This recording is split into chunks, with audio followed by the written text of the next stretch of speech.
Live. All right, what about this? Submission Radio Live still hasn't been cancelled. No one's showed up to the house to take me away in handcuffs. And because of that, I have a panel worthy of another Submission Radio Live. Guys, I want to introduce the first man. He watched one of the most disappointing WrestleManias live with friend of the show, Mike Heck, on MMA Fighting. And the thing is, he never even liked pro wrestling. The perk perhaps is maybe he can get the lady's number in the front row who got railed by Stone Cold Steve Austin and the SUV to take WWE to court for millions. Let's get our summons ready for MMA Fighting Zone, Jed Meshew. Let's get some money going, Jed. You know what's terrific? I didn't realize that was a bad WrestleMania because I don't know anything about pro wrestling, and that is how I feel every time I've watched. It's like, oh, there's some fun stuff happening. That one big fat guy did that front handspring, which was cool. It's like some other fun stuff happened, and then I find out, particularly after the Sunday, and I'm sure our other guests can speak more eloquently on it, people hated this WrestleMania, apparently. So I'm glad I got to participate and understand the fervor, even though I don't understand it at all. I love it. Jed's pre-recorded a couple of things earlier, so he's a bit tired, but he's going to pick up the energy because our next guest in the red corner, MK Zone, the BBC of the PPZ. If there's a classic Steven Seagal 90s action movie that's currently not on Netflix, this man probably has it sitting at his desk. He's lethal with his music and MMA takes, but most lethal with his trusty cat scratcher. Maybe it's time he scratches our MMA itch. Small towns, hide your gas stations, because Big Brian Campbell is back in the building. Huh? Well, not only my back, this time I'm out for justice, all right? Okay, let's get after it right VHS. now. What kind of life are you living, okay? I didn't tell you that was in the intro. That is a shoot Steven Seagal VHS at your desk. Damn right it is, all right? Can you even watch that? Do you have a VCR? No, I don't have a working one, but I will say that this show has 3 spectacular dirt holes in it, and I'm not going to put my hands inside of any of them. Well, maybe one of them, but I'm ready. Let's get after it. All right. Put something else. Yeah. It might not be a hand. All right, guys. As always, chuck your questions in the chat. We'll try to get to it. The super chats, all the questions, we'll get to it. We are here to save UFC 317, guys. They've been looking for someone to do it, and this is the threesome that's going to get it done. Of course, we have the superhero top 3 later on in the top worst superhero movies of all time, too. So think about those selections, everybody in the comment sections. But we are here to save UFC 317. Going to you first, Jed Meshew. Chael Sonnen revealed. John Jones, Tom Aspinall was happening, then revealed. It's going to be Tom Aspinall versus Cyril Gahn, potentially UFC 317. Was this for Gazy? Is this true? I know you're tired, but what did you read into this? It's just incredible, right? Like, I love the Chael gimmick where he just recants his own statements. Like, nobody needed him to say that. He came out and put it out there. It was like, hey, I'm hearing. It's all but done. Agreed to date. Everything's locked in, just not locked in. And 24 hours later, actually, all of that is bullshit. I used you all to get the clicks, to get the traffic to our YouTube, to give MMA websites clicks. And now what I actually meant is it's not Tom Aspinall, John Jones. It's actually the fight nobody wants to see for an interim title defense that nobody wants to see. Absolute nonsense work from Chael Sonnen here. But here's the thing about Uncle Chael. He already lied to us once. Why would we believe that this is true? Don't take anything Chael Sonnen says at face value. Just assume he's talking out of his ass, because half the time, that is in fact exactly what's happening. American Gangster Crying Wolf, BC? I mean, he's one of those guys, like, and there's a few of them in this world, in your friend circles. Anyone follow Rick Glazer on Twitter for boxing? It's where, like, they are connected-ish, where there's usually some smoke to what they're saying. And, 1 out of 4 times they'll nail it. But the rest of the time, you have no idea. I'm wondering if this is public negotiation. Are we at the 1 yard line, so to speak? We do have an Ariel Helwani report from his sources for what that's worth. that the UFC has tried everything and that maybe it's John Jones, that would lead me to believe we're still not at the final piece of the financials that Jones would receive. But my overarching point here, and maybe again, this is them using Chael and saying, oh, Chael, we saw your first report. How about you flip that? Because we need to wake up John that if he doesn't say yes soon, Gon's going to fill his role. My point is that no matter what happens from here, this has already been so stretched out, drawn out, and ruined that everyone loses. The heavyweight division, Tom Aspinall, John Jones's reputation, UFC fans, UFC pay-per-views, we all lose if they can't get this done. So it's not just shit or get off the pot for the UFC to meet John's demands or John to meet whatever we expect someone in his spot to need to do for the sport and for the fan base and for the division, right? They stretched it out another year for Stipe in ways that still don't make sense. All I know is still stings. That fight better be here this year, because if it doesn't, there's going to be stains all over the place that they're not going to be able to get out of the carpets. And I'll live till my final day reminding everyone about how bad it smelled. Well, I'm happy not to walk in with a black light just to see where the stains are. But Jed and BC, like, to you first, Jed, like, what about this miraculous, like, hey, UFC 317, we booked in John Jones, Tom Aspinall, we fooled you all. Is there a potential swerve coming, or is that just so dead that it's floating in the Mississippi River face down, bloated like me after Easter dinner? If that's coming, it would have come. Like, guys, like this fight's just not happening. I don't want to yuck anybody's yum. I don't want to be the downer here. You should believe that Tom Aspinall and John Jones are fist fighting each other when the cage door closes behind them and they touch gloves. And not 1 second before that happens. Because if by some miracle it even gets announced as official, which I don't even think it will, they still got to get there. And John Jones is not a young man. He's coming off the big, long injury prior to the Stipe fight. Anything can happen in this sport. And John is not incentivized to take this. John very clearly does not want to take this fight. And I don't blame him. I'm not saying he's scared. I've been very clear about this. He is not afraid of Tom Aspinall, but the risk-reward ratio is not there. I think that a win would benefit his career greatly, frankly, because then I don't think he can credibly claim being a heavyweight champion. Like, he can say it. He held the belt, but it is a Fugazi belt. We all know that. But he beats Tom Aspinall. I think it is a substantive, meaningful part of his experience. If he doesn't beat Tom Aspinall, he's still, in many, many people's eyes, the greatest fighter who has ever walked the earth. And so the bar to clear is enormous. And in his case, it's a financial one. And the UFC has no incentive to pony up $40 million to John Jones. They just have no reason. Is that how much it is now? $40 million? Is that where we're at? That is my guess. I don't actually, none of us know the actual number because we're not John Jones. My guess is 40 million. That feels like the number that even John would have to be like, shit, that's a lot of money. I should do that fight. And there's no reason for the UFC to do it. There's no incentive. The incentive structures here do not work. And John doesn't want this fight. He might ultimately take it if they make him an offer he cannot refuse. F you money is his quote. But if they make him that offer and then he stubs his toe in fight week, do you think he's going to risk his legacy to go in less than 100%? No, he doesn't want this fight. It's not going to happen. Stop believing Chael Sonnen and saying stuff until the cage door closes, people. DC, I got to say, man, UFC 317. Well, how are we going to save this, guys? What are we going to do?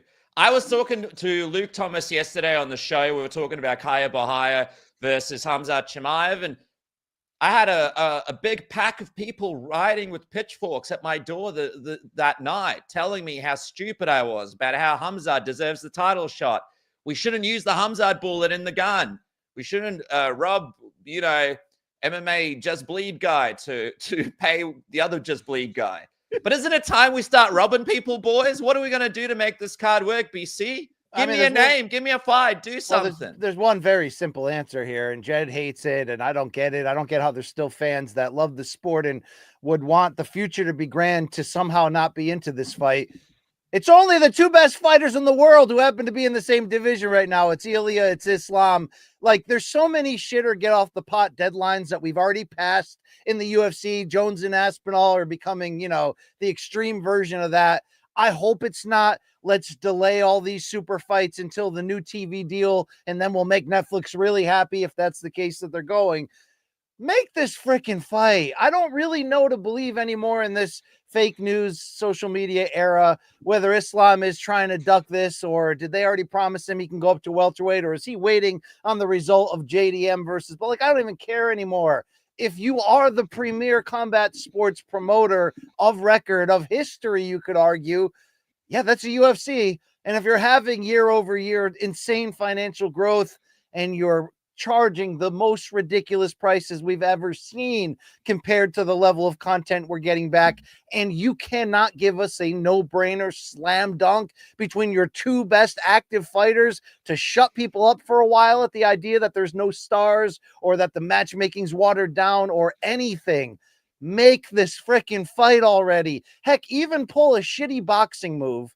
Even though Dana loves to complain about boxing sins, even though the UFC and the TKO era is lining up to learn all those sins one by one, even you can pull a shitty boxing move and put Islam against Gaethje in the main event and Ilya making his lightweight debut against insert whatever name you got, the best available for the co-main. I'd still rather take that over hurrying up a Poatan rematch with Ankalaev, or trying to put an interim belt on Chimaev and riding his very strong A-side star power, but riding it against somebody like Kaio, who's not yet fully elite established in a main event for a title fight when DDP is going to be healthy eventually. Although the recent update on that doesn't seem strong for the rest of this calendar year. What are we doing here? Make the freaking fight already. We gotta make some moves, boys. Give us Jones Aspinall at MSG, and let's at least get the big notes right when it's time. All right, it's IFW after all. Jed, do we put Conor McGregor on a bed and wheel him to International Fight Week? Do we find Michael Chandler somewhere doing a motivational talk and just trick him into walking into the octagon in a few weeks? Is it possible just to make this a blown out exhibition fight just somewhere on the card, just to add a little bit of sauce to this pasta? Because there's no flavor right now, Jed. There's no flavor. What do you mean? You don't even need a blown out like that's fine. That would be your main event, no problem. Except for, of course, Conor's not going to fight. I have long thought that International Fight Week was going to be DDP Khamzat. I thought that everything lined up. It made all the sense in the world. That was just what they were going to do. And now the DDP injury has really thrown that off. It would not shock me if this is now the incentive to really try and force the Islam-Ilya fight as a big one. I still don't think that's going to happen, though I am less confident than I have ever been that fight is not going to happen. I would guess that this week the UFC made some calls because Conor's out here tweeting, man. And we shouldn't, the same way we shouldn't trust Chael and we shouldn't trust the John Jones fight, do not believe Conor's returning. I bet a phone call was made. Hey, do you really have that unfinished business with Michael Chandler? You were supposed to do it last International Fight Week. You didn't because you bruised your toe, you sad boy. How about we do it this time? And maybe that's something that they can make happen. I think the end result, Brian mentioned it and he dismissed it for reasons that I think make sense. I think we're getting what we got last year, baby. Alex Pereira, come on down, do the UFC a favor, save this event, and hope to God this time you beat Magomed Ankalaev because we desperately want you to have the belt because they got like 3 stars in the promotion, man. You just got to pick which one of them you can to roll out there and hope something works. DJ Serenity now wants to know, why is Jed covering up his gorgeous hair? What's going on, Jed? Are you there? My hair's just not great right now. So I didn't put any product in it after I got out of the shower this morning. So shower. Plus this hat, the Ghost Pirates, baby. Let's go. That's right. You look like someone from an adult movie theater. BC, let me ask you this, my friend. I don't understand though, right? Let's say what Jed is saying is true. Let's say, these are the kind of the matchups that we can make. Do you think Ilya Topuria has an argument? By the way, did you guys watch that Joe Rogan interview with Ilya Topuria where he's just like, Jesus I and try not Joe to. Rogan's like, you have a point. You shouldn't have to fight again. It You was- shouldn't have to do this again. Like, it come was on, infuriating. Joe. The more Ilya talks, the more I'm like, dude, please stop talking. He's You're always very, got very some cool. Please stop talking. sexy secret. He's always got a sexy secret, a little bit like UBC. But I want to know, like, does he have any ground to stand? Look at this, man. It's a sexy secret. Does he have any ground to stand on with this take of him just standing around? Islam will fight me. I'm just not going to do anything, and Islam will fight me. I don't care how long it takes. Islam will fight me. Okay, it's arrogant, it's boastful, it's everything, but this is his move. This is his gimmick. This is what he does. He changes his, social media profiles to say he's champion before he's gotten there. He reads thank you notes to himself on social media. I mean, he might remove the legend BC. Yeah, if you told me he figured out how to remove that rib like Marilyn Manson so he can self-suffocate himself too, I wouldn't be surprised either. But here's the deal. Very few people have the leverage to ever make those calls and put themselves and secure what he claims he secured. A promise from the UFC that no interim title, that his next fight will be for the full damn title. Even though I'm not a super fan, like I'm not a two-hander like Luke Thomas when it comes to Topuria. I'm more like I'll give him one. I'll reach around. No, you get some cupping in there too. Yeah. The other hand's going to work. Yeah, right. But the deal is this: we want star power in this game. I know that it's not that this will be the first time 1 versus 2 pound for pound ever happened. I get that. I get that. We just saw that twice with Volk and Islam. I get that people don't want Islam to fight regular 45ers moving up, but like, guys, this guy is like number 2 pound for pound and potentially the breakout star in the world. We had a chance to put him against the best fighter in the world. It's the best fight you can actually make, not commercially, but critically, without question. We have to see it. It's 2 studs in their primes. There's no gimmicks. There's no old guys. They're in the same division. Who else? What else would you have to do beyond what Topuria's done? Knocking out the people he has and then presenting yourself with one goddamn fight in lightweight. This is not a huge ass. in this era. I'm taking. What else did he do? Win one fight in the weight class. There's that that is many such people. a low bar to clear. And if he can't do it, if he can't beat Charles Oliveira, he doesn't need to be there. It's insane how much you're gassing this up. Dude, we literally don't have a main event for the biggest fight card of the year again and have to call Poatan to save it again. Only this time he's not even the champion. He's coming off a loss in a fight that like has to happen, but people aren't like clamming for that we need it tomorrow on the biggest card of the year. And there's a star power issue. This fixes everything in one swoop decision. It doesn't like it's when you have a chance to do something, you do it when it's going to be this big and special and matter on every category. I mean, come on. Like, I'm not talking about somebody who hasn't beaten anybody. He just knocked out Holloway and Volk while they were in the top 10 pound for pound, back to back. Like, come on. If anyone can do that, it's this guy. Here's the thing. That's the good argument for doing this fight, that it is big, that we are just... And honestly, I think there are 2 huge factors at play for why everybody is so focused on this. The biggest being there's no big fights. Everyone is so sad at how bland this feels. And that feels big. Even if you were honest, like being real critical and honest, it's probably not. It might be, but it might also not be. And us just trying to make something rise to that level because we are so desperate. And that is a good argument. That I don't have a problem with the argument of big fight card. This is a big fight. I do have a problem when you're like, what else can he do to deserve it? Win one goddamn fight in the weight class. It is not a hard thing. 4 months ago, he was outwardly saying, I'll move up and fight Charles Oliveira. I don't need to fight for the belt. I'll just whip somebody's ass at lightweight and then get there. That tune has changed because he doesn't want to do it. He wants to have his cake immediately. And this is the issue with this fight. If you make this fight, no one will be upset. But BC, I thought of BC. Listen to me, BC. Seriously. I have a genuine question for you because this is the question I want to ask everybody who is so focused on this matchup. You're missing I it, think Ed. most of BC, let me ask the goddamn question. Well, I got to finish think- your point first, because you're running on an assumption. You're yelling at me as if, like, what else would he have to do? Win a damn fight. It's not a normal time. It's not a normal fighter. I'm obviously saying, what would he have to do to be allowed to cut the line in a special circumstance? Nothing else. He's done it all. There's nothing else he needs to do. The timing is set up where they need him. It's the fight to make. He doesn't have to do anything else. He's already done it. This is a special situation and circumstance. We can't compare it to normal times. So you got to get past that. I'm not going to, just in general, because I don't want us to live in like the stupid time because we are there. But I'll even seed it. Sure. You win the point. Correct. This is my genuine question, because I honestly feel I've thought a lot about this in the past few weeks. I think most people who want this fight as fervently as they do want it because they just think Ilya is going to win. Because if Ilya does win, it's obviously great. It is an exceptional story. One of the most impressive accomplishments we've ever seen. This great rise up the ranks.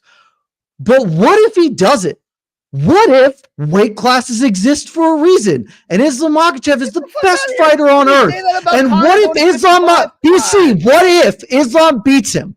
What is the world we've ended up in? We've clearly given preferential treatment to Ilya. Islam has another fucking featherweight on his resume that he didn't want to fight. Let me answer that. Why doesn't he beat Charles Oliveira, and then there's nothing to argue about? There's no possible claim against him fighting if he just beats one motherfucking dude at lightweight. Here's why your house will get washed away the first time that wave hits, and you can't build it on this unsolid ground. You're building it upon the idea that too many people want this fight because they think Ilya is going to win. You should only want this fight for the number one foundational reason why you would even do it, because we have no freaking idea who's going to win, and we need to find out which one of these two A-side studs is truly number one in this game. And it might not just be number one pound for pound. It might be pay-per-view number one. It might be the face of the sport and the franchise. We have no freaking idea who's going to win this, which is exactly the counterpoint to blah pay-per-views where you go, yeah, I got to watch it. I'm a fan. It's my job. But we know A-side's going to be B-side. I know there's upsets that happen. This is one of those where you have no freaking idea. So that's your foundation. First of all, that foundation is enough. That's more than enough, because when that Haley's Comet flies, you set up your family around to watch it. It doesn't come too often 1 versus 2 like this, okay? When they're in their primes, when it makes so much sense to do that. So you got to build that foundation of why do you want to do it? You don't worry about what happens next. Why? Because here's the deal. If it's a great fight, we're going to get it again. Okay? And that's freaking awesome. And you know what? If Makhachev loses, but Topuria is the better guy here, and he wants to go up and try to become a 2-division champ, I don't think it kills him. Just like I don't think it kills Topuria if he loses to the best fighter in the world in his first fight in a new division. Conor's first fight in a new division was for the title at UFC 205. Special circumstance. Yeah, he got to cut Khabib in line because he's a star. So's Topuria. He should be allowed to cut these guys in line too. We're not worrying about, is he too small? What happens next? He dropped the belt to move up here. He's a big boy. He's ready. Let's see if he's generational. We're not going to find out if he's generational against Sarukian, even though I'd love that fight. We're going to find it out against the best fighter in the damn world. And if your foundation isn't built upon seeing it for these reasons, then you're in it for the wrong reasons. And I'm going to debar you from law and journalism moving forward. All right? I think it's categorically insane to be like, if he beats Arman Sarukian, that's a garbage win. He's not generational and important. It's not the same as beating Islam, but it's a significant thing. And that's the thing. He can, this is not, we will never get it. It's let's literally watch him beat one person in this weight class, because as much as you want to put your head in the clouds and say, blah, blah, blah, the future doesn't matter. I need right now because this sport sucks and I desperately need a fight that makes me care. That's not realistic. There are long-term things at play here. And frankly, I don't even want to go down the like, what if Ilya does win? Because then we're living Conor 2.0. And I would not say that that was great for the sport overall when Conor won the lightweight belt. It was great for the sport. He didn't follow up on it. It was great for the sport, though. Come on. Sure, Like, but don't even do you try think that. that if Ilya beats Islam, he's suddenly going to be like, I will now reign at lightweight? Dude, No, he's going to be let's like, find out cool, what happens. let me There go could be a fight rematch. Belal. It's going to be great. It's the two best fighters in the world. They're both going to get the rub off of each other, and I'll rub myself while watching, but we're all going to be happy at the end of it. It's going to be fantastic, but let it play out. That should be what this game is all about.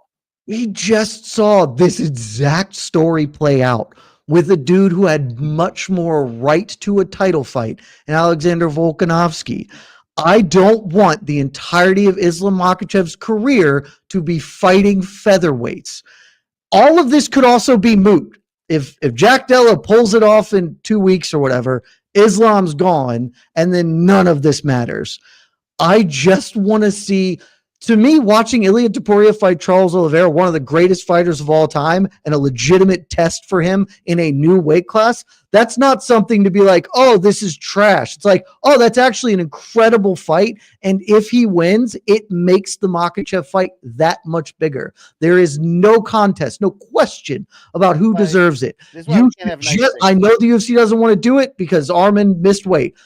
You should do exactly what you said, except for swap out Gaethje and Sarukian. Sarukian and Makhachev headline, Charles and Ilya run as the co-main event. There you got yourself a little four-man tournament. Let's go. I'd take that over anything, but you can't have it both ways and go, we're not getting Jones Aspinall. It's obvious, and you're an idiot if you think we are. And then be like, oh, by the way, we have a chance at Ilya Islam, but let's not do it either. Let's just sit in this puddle. Let's not, Mom, don't change the diaper, okay? It's got more life left to it, all right? I mean, what are we doing here, Jed? Fight for your right to party one time. All right? My right to party is not versus Ilya. Like, I genuinely would like to see him earn a title fight and not get one because the time we live in. I understand that I am. Did you say that about Conor at 205? Did you? 100%. I never liked Conor the whole time his career. Jed, I like what you're coming from, but we all want to see this Ilya Topuria Islam fight if we can get it. Let me ask you this though. I agree with you though. He should fight a lightweight. He should be on UFC 317. Getting both guys on the same card would be amazing. If Ilya fights the Charles Armans, whatever of the division, let's say those couple, Jed and BC, does he beat them? Let's start there. Does he beat them? Because this is far from just like he steps out there and destroys them. You're nodding your head, BC. Yeah, I don't know if he does, but I think the odds would be a virtual pick 'em. And even if you want to favor Topuria on what he's previously done, the division below. And by the way, it came against a guy in Max Holloway who was just fresh off knocking out Gaethje in this actual division. So I'm saying I'm not fearful that he can't come up and compete.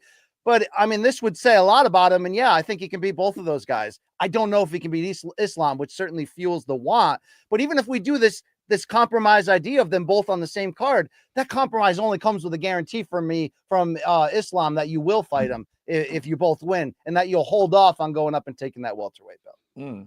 That's the thing. That's what Islam said from the whole outset. Then do that. I will fight him. That. Just win. He's been. I'll fight him. Just win one. Prove that you belong here. I'll fight him, and that seems incredibly reasonable from him, and just feels like we got off of that because, frankly, the sport is bad right now, and this is a fight that people are interested. We need it. We need it in our veins, Jed. If Islam moves up to 170.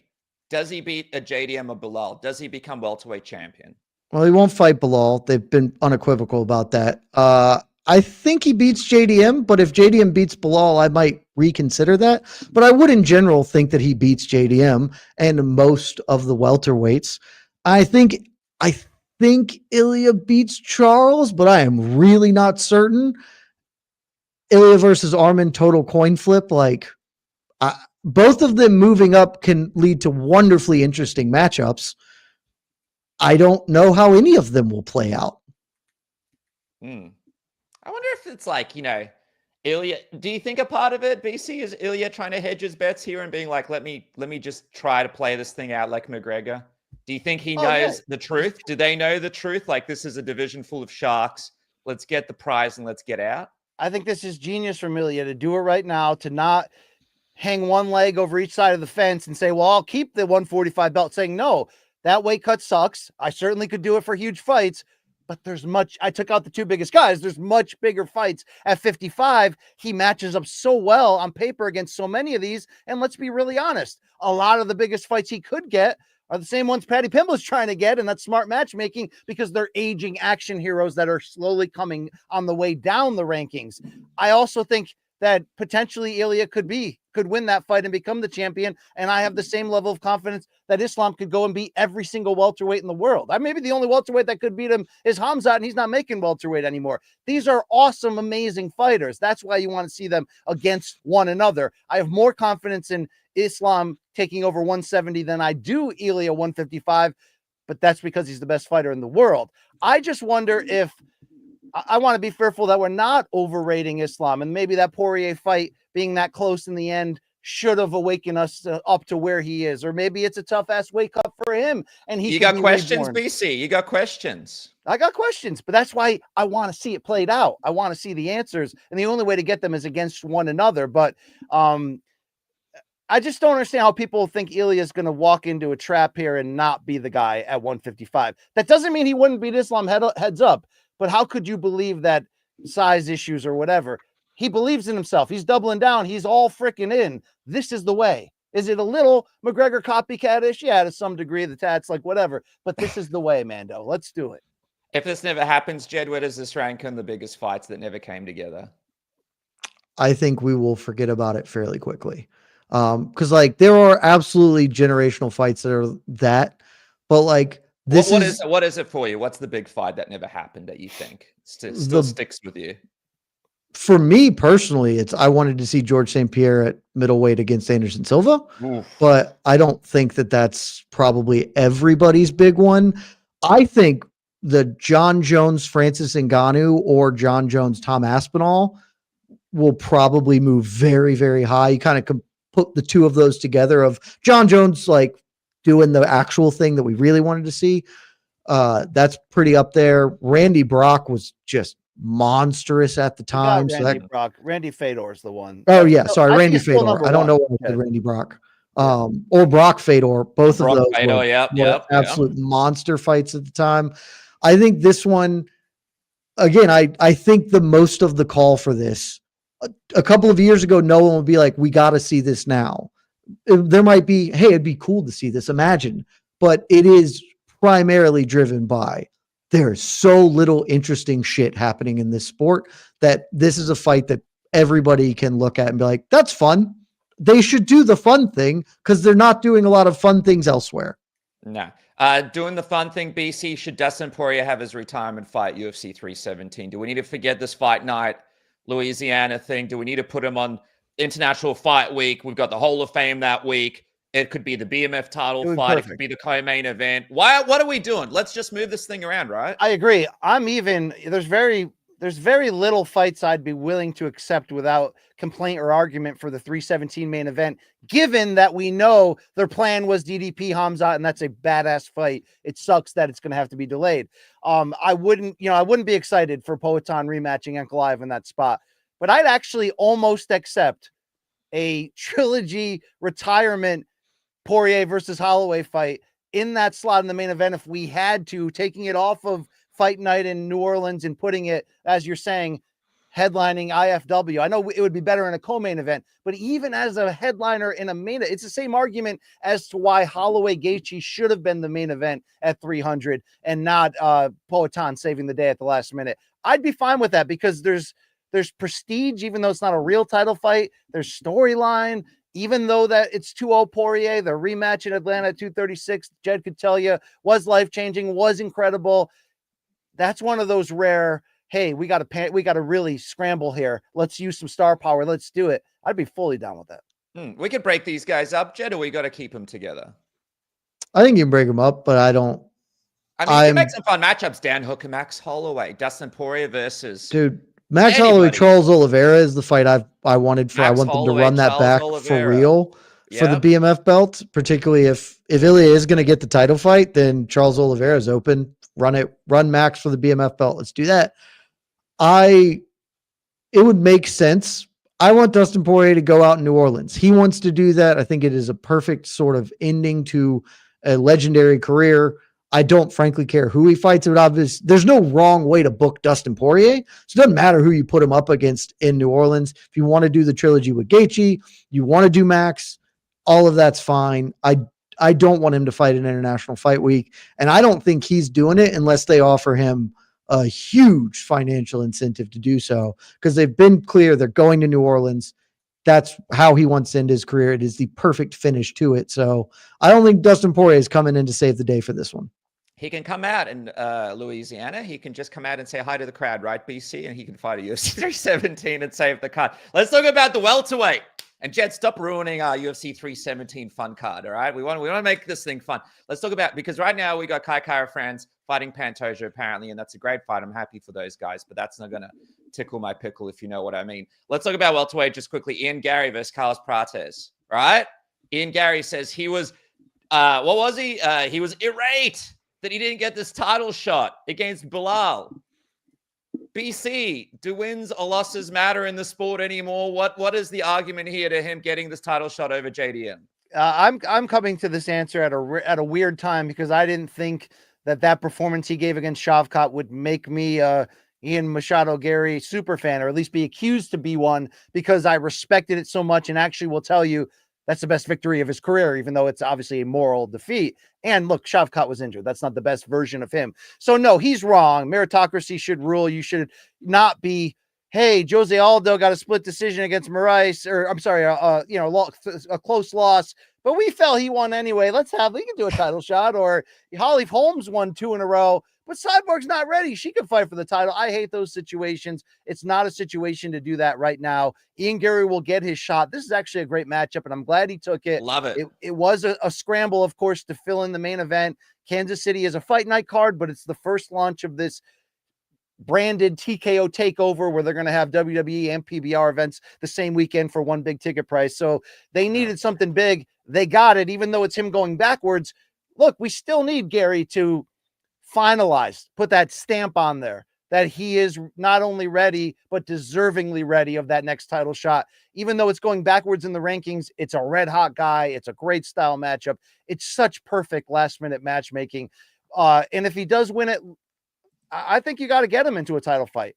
Oh, you think this gets him the title shot? I think he will, because the potential of his stardom, the fact that there was a lot to take from that Shavkat fight, even though he lost. I know he hasn't shown us that he's a finisher of elite fighters. I know there's still questions, but he has answered the kind of questions already, though, that to me tell me he's not a bust. To me, tell me he's not going to self-implode. To me, tell me that he's only going to get better from here on out. So I think if he beats Prates, he has himself in a great spot, but there is a bottleneck atop the division. Shavkat did beat him. Will have the first say at the title.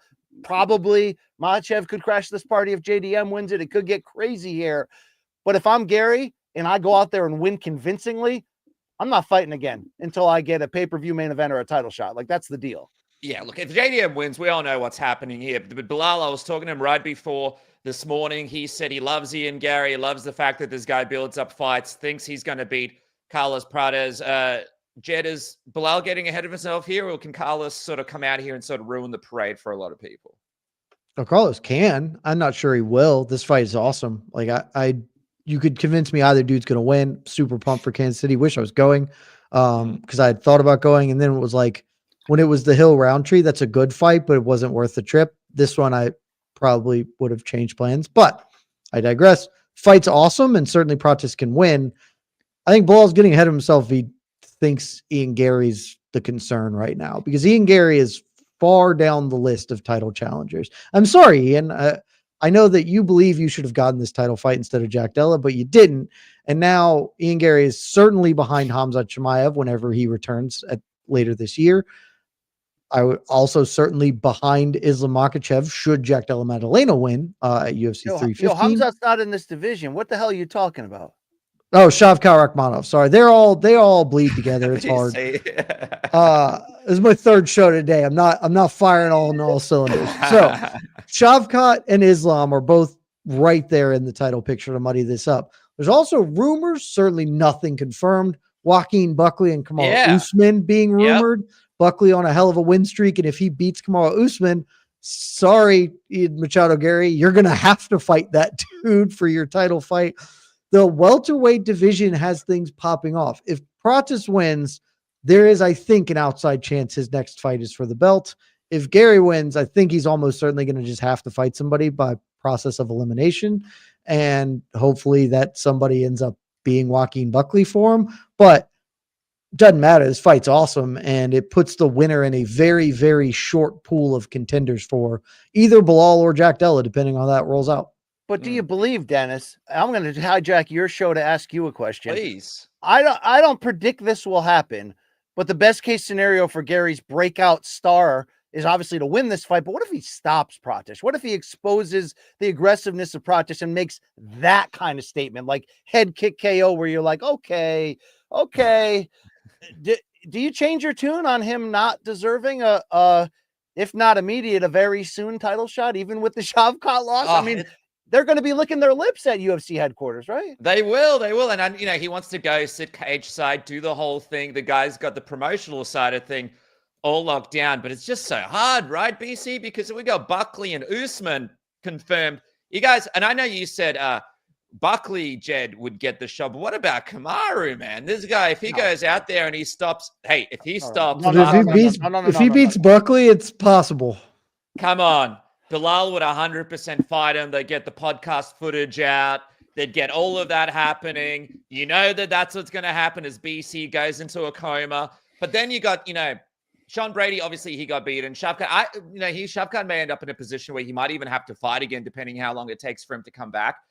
I don't know if Ian Gary could slot in there. I think, honestly, BC and Jed, I think it depends on timing, right? I think Belal just wants to stay active. And if he beats JDM, he just wants fights that matter. I think he thinks Ian Gary can carry the load here. We all know JDM is a silent type.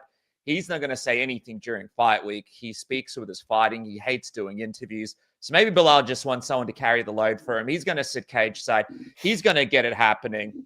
I just think it's fascinating to see what's going to happen as well with Belal and JDM. Just quickly, this isn't a 315 show, but Jed, is Belal going to beat JDM?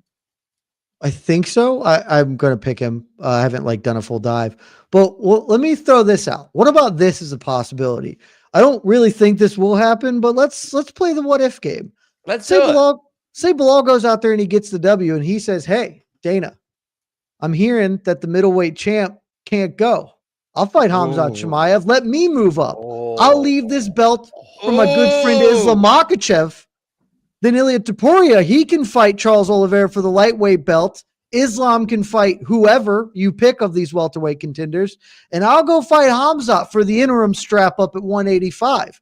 How are we feeling about that, boys? We're feeling good about it. I got BC on my side now. You're back now, Jed. I was talking to Belal about it just a second ago. He was saying that he wants Khamzat. He's been wanting to fight him for a really long time. Wants him at middleweight. This is a perfect credit to him. He was always pro Ham. When everybody else was ducking him, he was like, "I'll fight that dude. I don't care." BC, is Jed putting the premium quality petrol into our car right now? Yeah. The cream always rises to the top in this case, and it's shooting out, right? There's cream everywhere. No, it's a great idea. Let's do it. It would solve some issues. It wouldn't give me Islam versus Ilya, but that's a creative way to look at it and ease up a bit of the logjam. And I do wonder, again, I don't actually think Islam is sitting back going, "Fuck, Ilya's too good. I'm not even sure I can beat him. We might as well just move up now." I don't think that's part of the process. It's got to be more business related. It's got to be more to the idea that I'm sure they've had conversations about him moving up. If he's dead set on moving up and that's what really this is all about, then let's find out if the best fighter in the world could do it in the second division. And that would save things at middleweight. Because look, Khamzat, I'm not against Khamzat being the A side, even in a replacement 317 one with DDP gone, but it's got to be the right opponent. Kaio for me for an interim strap like that wouldn't move me as much yet, but Belal would be interesting. This would be great. And for Islam, I think actually it has to do with the weight cut. I think he kills himself every time he makes 155. So I think his team's like, "Hey, we got to move this guy up to 170 eventually." So this opens everything up, Jed. Jed, I think you've just come up with the take of the year, my friend. I think that's going to do it. I think we just saved UFC 317. Before we did it. We did it, guys. We did it, boys. By the way, BC, what do you think? Adam West Batman. Is that good? It's nostalgic. It's fun. It's weird. I thought he was your favorite. I thought he was. I copped it in the comments. They're like, you did BC dirty. I was George Clooney. That's the worst one, I think. Yeah, he's the worst one. Yeah. Jed, I mean, BC wanted the fake Clooney's muscles. the worst Batman. BC wanted the fake muscles. We know you got the real ones, BC. We know you got the real ones. I'm you about the real ones, yeah. I was going to put nipples in all of our suits, but I ran out of time. Let's talk about, guys, of course, we're here to save UFC 317. Now that we've done that, we're going to be talking about people that save people in film, which is our top 3 best and some of the shittest superhero movies of all time. First, I got to get to you guys first. Superhero movies have ruined cinema. Yeah. They've killed the box office. They've basically turned cinema into streaming movies with like one shitty actor and a bunch of like Canadian soap opera performers. So in a funny way, superhero movies have actually killed off the movie industry, right, fellas? And Rock Johnson's career too, to be fair. Was that WrestleMania? Oh, I thought that was WrestleMania. Oh, no, it was 41 or whatever what it was. Then he had to take out his anger on wrestling. Yeah, there you go. So we're going to do our top 3. Let's mix it up a little. Let's start with our number 3. You guys have a solid top 3. You guys feel good about this? Are you guys superhero movie guys? Yeah, let's put it out there. I hate superhero movies. I'm not a superhero guy. I've gone as a dad a few times, and I get ripped by Luke Thomas for saying that I actually enjoyed Thor: Love and Thunder in the theater, and so did my son. Ooh, so I'm not going to be your best, historian, because I try to avoid these movies. But have I seen a lot of what is considered the best ones? I've seen enough, I think. So you're going to hate my top 3, but I'm trying to set a personal take, BC. We feel you. Let's start off with you, Jed. You're number 3, my friend. How do you feel about this pick as you're about to reveal it? Is this for best or worst? Because we're doing both. Let's do best first. We're going to do best. So I just made a list of like things that I liked, and I figured, fuck it, I'll get on here and I'll shoot from the hip. So looking at my list, which is 6 films long, let's just throw a fun one out there because I think it's a really good superhero film. It's the best Fantastic Four movie. It's The Incredibles by Pixar. It's the only good Fantastic Four movie that's ever been made. Are you cheating? Is this? I mean, they're superheroes. Right now? Are you Michael Chandlering it right now? Are you maybe, kicking us but in the dick? Pretty sure The Incredibles count as superheroes. That's the whole premise of the film. If you're not going to accept it, I have plenty of other ones. But The Incredibles is an awesome movie. It's all animated. I don't do with cartoons. It's Pixar. All right, we'll take it, but I feel like dude, The Incredibles bangs, and I don't understand your disregard for just an unbelievable Pixar movie. Hey, if we're throwing out honorable mentions, I still love The Rocketeer. All right, thank you very much. Okay, all right, let's get back on track here, BC. All right, well done, Jed. Number 3 for you, BC. What do you have for us? Well, I'm going to throw it out, and you can tell me if I'm going too far off genre. But 1987's RoboCop to me. It's freaking awesome and gnarly. Is that a superhero movie, Jed? I don't think so. I think it's what are you guys doing? It's right in the same world of my Incredibles pick, so I'm going to allow it. It's badass 80s action movie. It's gnarly. It's great. And I also 1990s Darkman is kind of in that. That's a superhero horror movie with Liam Neeson that no one gives the respect it deserves. Hold on, are you going to your number 2? We're still on our number 3, BC. No, I said that is also in that category of it's not really superhero, but I'm going to stand by RoboCop 1987 as my number 3. I love RoboCop, but I think you're a bit of a Michael Chandler as well today, BC. I think there's a weird vibe in the air. You're not cheating. You're not trying. Jed's been yelling at us. We're all a little bit frazzled, and we don't know what's been going on. So I'm going to go to my number 3. This movie, guys, by the way, to me doubles as a Christmas movie. It has the best Catwoman of all time, the hottest one of all time. Michael Keaton as Batman. Christopher Walken's in this one. Batman Returns, number 3. Come on, guys. Danny DeVito as the Penguin. You watch it now. It still bangs. Where did this guy go? He's had enough. What do you think, Jed? Batman Returns bangs. I liked Batman Return. I liked whatever the third one was called, Batman Forever, way more. Yeah. People call that shit. I found that movie fairly enjoyable. That's who you were on the thumbnail. Yeah, you found that more enjoyable than Batman Returns? No, Returns is better, but I found Batman Forever better than people find it. People hate that movie, and I think that movie's totally fine. Why do you like it? Fine. How could you like that movie? What do you like about it? Like people dislike it because it's like campy is like, I don't know, a lot of Batman's campy. All of Adam West is campy. Like it's not the Dark Knight, but that's fine. I thought Forever's good. Returns is clearly the best of that 4-pack of Batman. So, Oh, all right. The hot takes are coming. thick and Dennis, if fast. you're going to disqualify RoboCop, can I sub in Batman Begins as my number 3? What is happening with this list? It's Can like I do I'm going to that? the grocery store with the kids before dinner time. Am I allowed Just to wait do till. that? Because that's badass. That's No, a you're badass. not allowed to do that. No, All right. no, I'm going to say no. All right, Jed, go to number 2, please. number 2, Batman Begins is on my short list, BC. I think that's a very deeply underrated film, but it's probably not the best of them, but it's really impressive achievement. Avengers Endgame, just what they were able to do to tie up Facts, 10 yeah. years worth of storylines in a really satisfying way for the fans. Like that is, whether superhero movies killed cinema, that we could talk about that. That is an incredible achievement to pull off that sort of successful storytelling and the way they ended it. So much so that they never made another good movie after. It was basically the UFC as like Ronda Rousey, Conor McGregor, and Brock Lesnar were leaving the organization, right? Like, and John Jones. Yeah, it's like, okay, well, the downfall of we the did whole it. thing. We ended it, but not in a perfect. good way. BC, you were making a face. You got a problem with Endgame? No, I don't go down those roads. I've got holes in my own superhero movie Endgame experience. So I can't speak to it, to be fair. I can't speak to my number 2, and it's old and it's awesome, and it came out in 1981, and it's Superman 2, and it's still rule. I mean, bow down, take the knee for Zod. Indeed, is the first one arguably from '78 a better movie? You can make that argument, but 2's got the 3 bad people. I mean, I had the action figures. It's great. It's great stuff. Best Superman. Best Superman. It's either it or Superman, the original. Yeah, and there's a new one coming out with the Super Dog. So let's see what that one looks like. That's called Crypto. Is his name? Crypto. That's right. I could just imagine like a UFC dog as well, just running with the little fight picks to the fighter room. What about you, Jed? As BC leaves us once again for.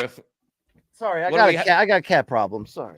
That's all good, man. That's all good. While you fix up the cat problems, Jed, this is your number. We're down to number 1 right here. This is the big one. It's really easy. How hard was it? No, easy? Unbelievably easy. I think most people doing these lists will settle similarly. It's The Dark Knight. I think that the movie's basically just Batman Heat, but Heat's an incredible film and Batman's cool as hell. And so that it works perfectly. The Heath Ledger performance is legendary. It's one of the very few movies when I saw it, I literally turned around and went and saw it again. Like I got out of seeing it and was like, well, I would like to go see that again. And I just walked back up to the dude and was like, I would like the next showing of Batman. Oh, is that what happened? You actually did the old 100%. We got out of it and I was like, I got to go see that. You should have just stayed in the cinema and not paid any money at all. And just didn't think about it. I was too blown away. I think it's the clear-cut choice for number 1 here.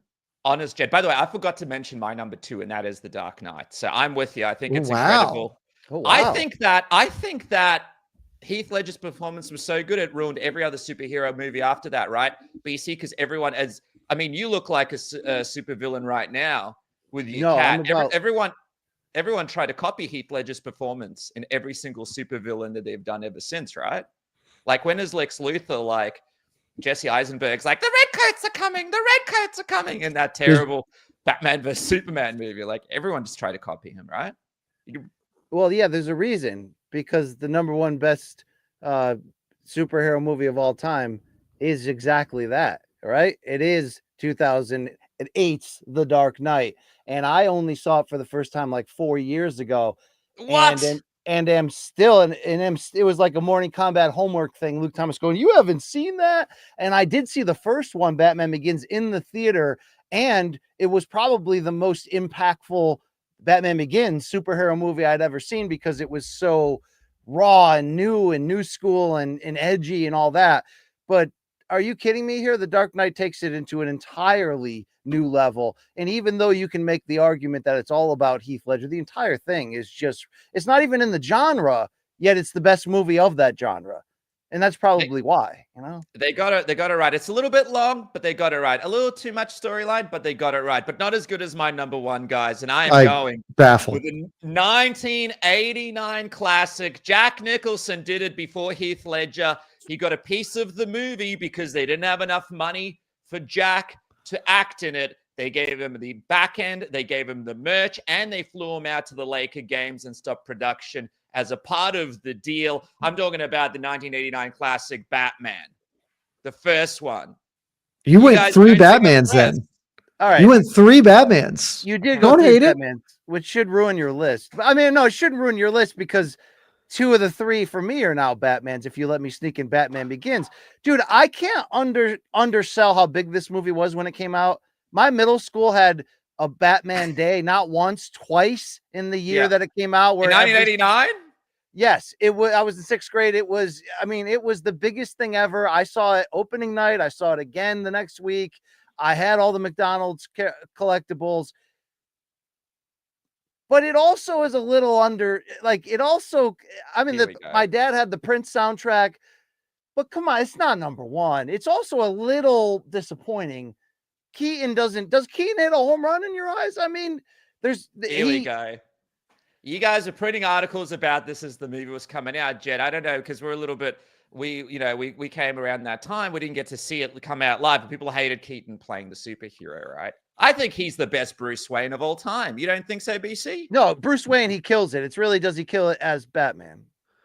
He is definitely the best Bruce Wayne. He is definitely not the best Batman. Christian Bale's probably the best Batman. He's got without question. Even though it's a hard role to do, and all those actors have said it because he has no personality when he's Batman.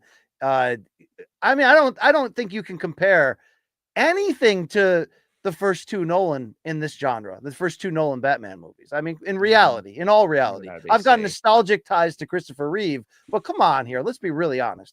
I do agree with BC. I think Batman Begins is. You agree with BC? I think Batman Begins is deeply underrated. It's like a really exceptional movie. Particularly, like, it's hard to do origin stories. It's really hard to do origin stories that everybody knows, and they execute it pretty close to flawlessly. So don't hate that at all. Let's quickly talk about our worst movies of all time. But before we do that, do we have any notable mentions? Like someone was saying Logan, that was a fine movie. Logan is what I would swap in if you made me get rid of Incredibles. Spider-Man 2. Kicking us down with this cheating. Spider-Man 2? Spider-Man 2 is like widely acclaimed and regarded widely as one of the better acclaimed? ones. It is. Have you never read anything about it? Spider-Man 2 is also a great film. So like the Sam Raimi one, great one. I gotta say, I saw the second Black Panther in the theater, and then went back and saw the first on TV. The first one's got to be in this discussion. Am I wrong? First one is in the conversation, certainly. The second one's bad, but that's not really their fault. Second one was, I enjoyed the shit out of it. Spider-Man and I don't like 2 this genre. has 93% on Rotten Tomatoes, BC. When Spider-Man 2 came out, it was almost universally regarded as the best superhero movie of all time. You know what I loved? Like, Jed is so just like set on the Spider-Man 2 campaign, like 2003, and he's like, you know what? I'm going to push this movie until I die. And now it's a good film. 2025. Spider-Man 3 is a train wreck. Yeah, Spider-Man 3, they shot that at the same time as 2, but didn't quite work out. All right, let's talk about the worst movies of all time. Jed, number 3 for the worst of all time. So I haven't seen a lot of the bad ones intentionally because, like, I haven't seen Black Adam. Like, I know it's bad. Everyone told me it was bad, and I was like, I just won't go see Black Adam because it's bad. I didn't mind it. I thought it was okay. I will lead off number 3 with Batman v Superman, which is terrible. It's a really, really terrible film. There are plenty of contenders here. The Martha stuff, it still makes me cringe to this day to think about it. Particularly based on like a comic that's a little hokey and weird, but they didn't execute it well. Is really poor. Which comic was hokey and weird? The Batman v Super, the Frank Man Batman thing where it's the Batman fighting one of the greatest comics of all time. Yes, but it's all like you have to skew the fight for Batman to beat Superman so badly that it feels a little weird. Yeah, and then they do this and they don't execute the Miller vision really at all. It's just a bad film. So I'm happy with that at my number 3. And Ben Affleck, worst Batman, I gotta say. ever. It's not a good one. No, I think Clooney's worse, but he's bad. Clooney's got sexy eyes. BC just completely zoned out as we were talking about this. No, one. my cat's killing me. I've got an abusive relationship with felines. I'm sorry. That's all right, man. But what did I say about playing with your pussy while we did Switch Radio Live? You got to pay double for that kind of thing in the super chats. BC, what is your number 3? I don't know if this is a superhero movie, but I hate Dick Tracy with Warren Beatty. What? It's a comic movie, so there's certainly overlap there. It's close enough. I hate Never that seen one. it. BC, make the case. Make the case. It sucks. And there was so much anticipation and so many big stars. And heck, McDonald was in it. That was enough to get out. And then the McDonald's campaign, I have to say, was as aggressive as any film I remember from that era. And then you watch the movie and it's pretty lame. It's pretty lame. It wasn't cool. It wasn't hip. It wasn't what I was expecting. All right, my number 3, guys, and you guys are going to hate me for this because it's one of your favorites.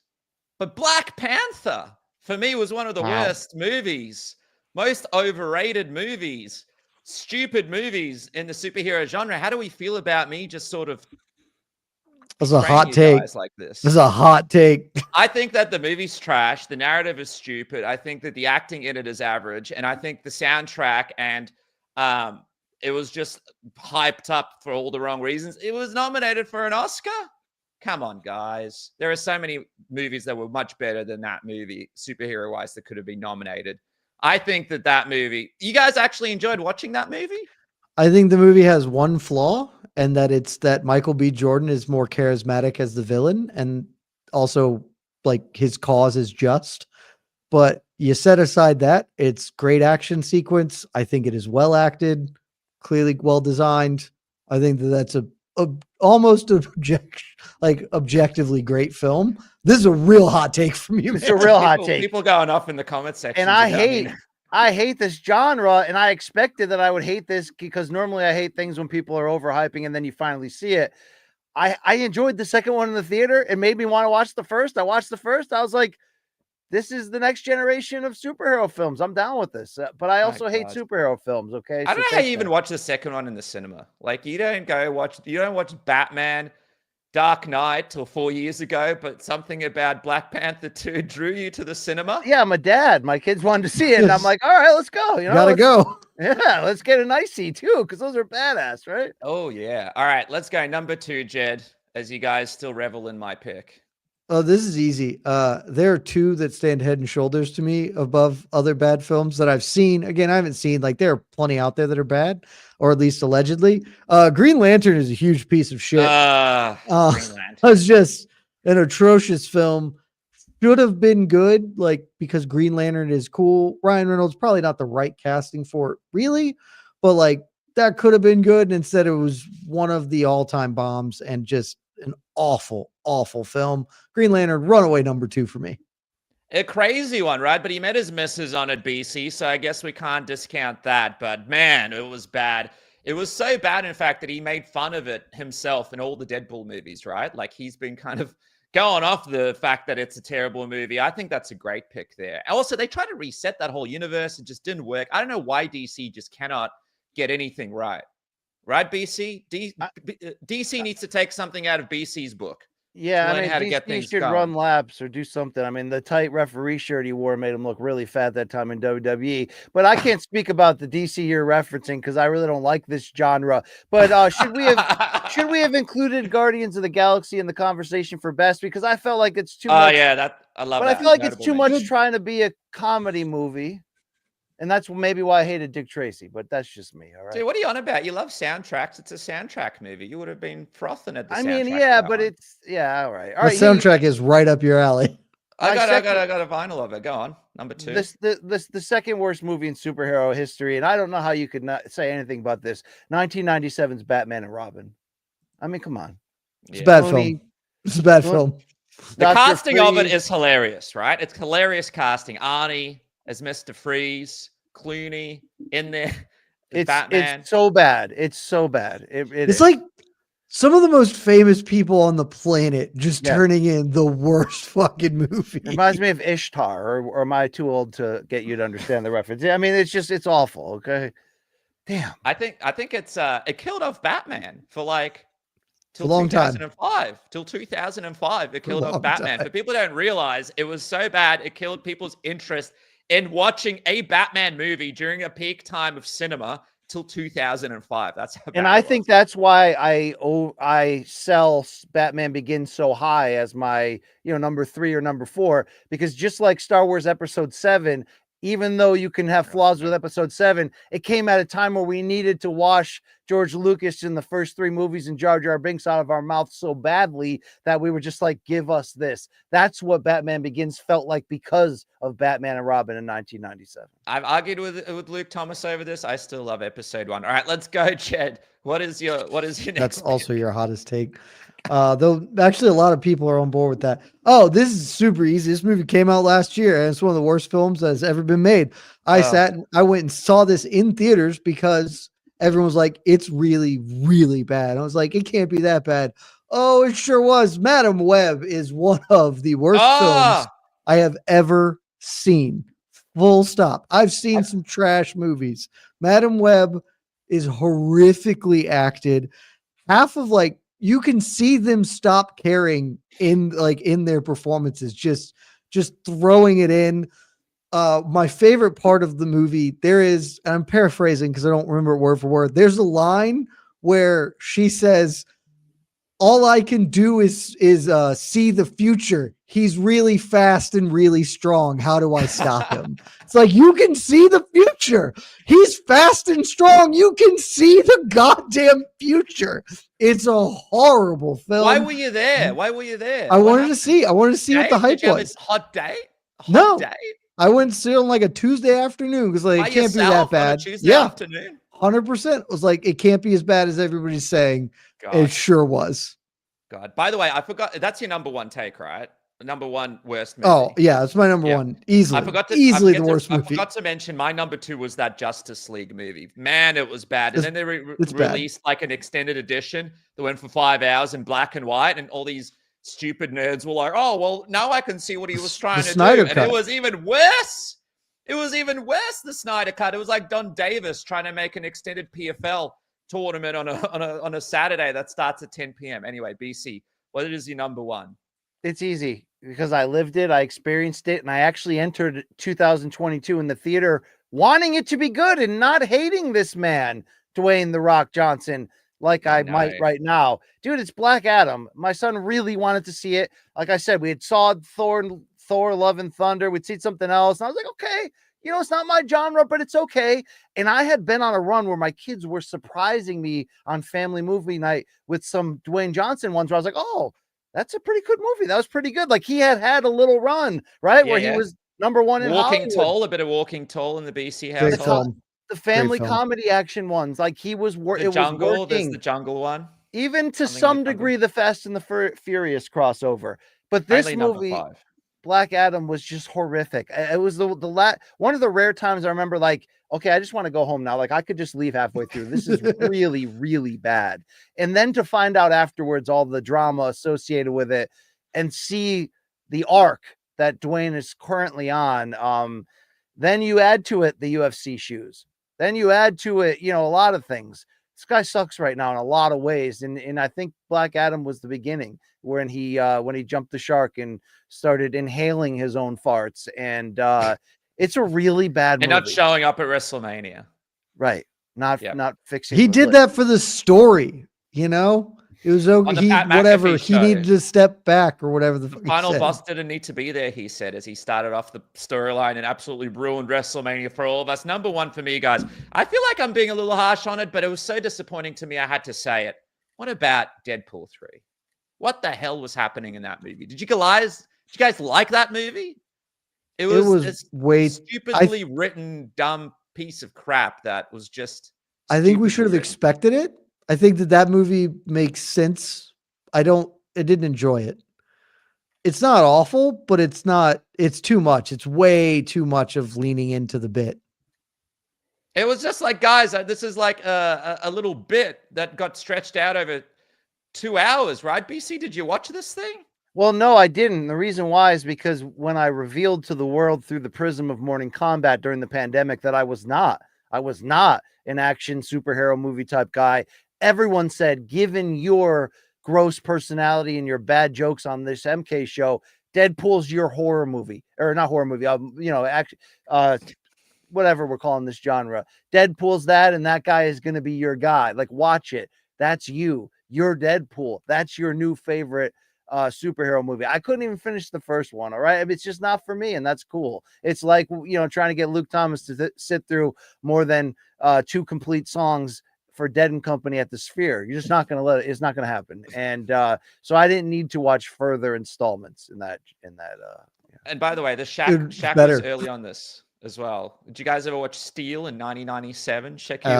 Of course I did. Yeah, it was really absolutely. bad, He's got the sledgehammer that turns into a gun. I mean, where was he? He'd be perfect for the Marvel universe incredible. now. He'd at least have a DC movie. And also some notable terrible movies. Aquaman. What a mess that is. Did you guys ever watch any of the Aquamans? Aquaman's CGI fine. The trash. second one's terrible. The first one's fine. I saw the second one in the theater with my kids. It was all right. Whatever.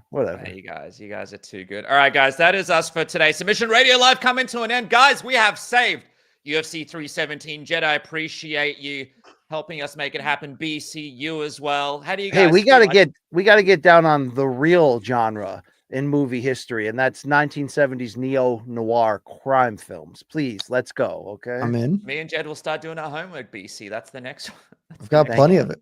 Thank you. Do heist films. Love a James heist Caan, film too. The Gambler, 1974. Watch Great it, movie. okay? Well, don't spoil your picks now, BC. You never know what's going to come at you. I want old school westerns. That's my request. I want nothing this century. God. I haven't seen a western since Back to the Future Part 3, and I don't know if I will. Yeah. All right. I want like The Searchers, Ombre. I want old school westerns. All right. Well, I'm going to come up with a running of these shows. All right, guys. But no, I do appreciate it. Appreciate you guys. Thanks so much for joining me. Of course, Morning Combat is where it's at, especially going into 315 BC. What do people need to look an eye out for? As well as your channel too, right? You got some big things. I mean, if you want to, you can check out the Brian Campbell Experience. Real original name, but yeah, Friday, 11 a.m. Eastern, Morning Combat's back in your life on the YouTubes. Back in your face hole, not your life. That's Ariel's catchphrase. Back in your absolute deep, dark face hole on Friday, talking to Ian Gary Pratish. Let's go. BTL and MMA fighting. Jed, a whole bunch of cool stuff with you and Mike Heck. What's cooking? I got 2 things dropping this week. We're doing BTL tomorrow, so hop on in. That'll be fun. But also a thing dropping tomorrow that we do yearly, and then a special thing on Friday, video dropping that we recorded earlier today as well. So we won't be in your face holes. I don't know what other holes we might be in, but hopefully we are somewhere with you at MMAfighting.com. Great website. Wow, you know what he just said? He's like, I'm the white Shannon Sharp. You know what I mean? I don't have $50 million. Yeah.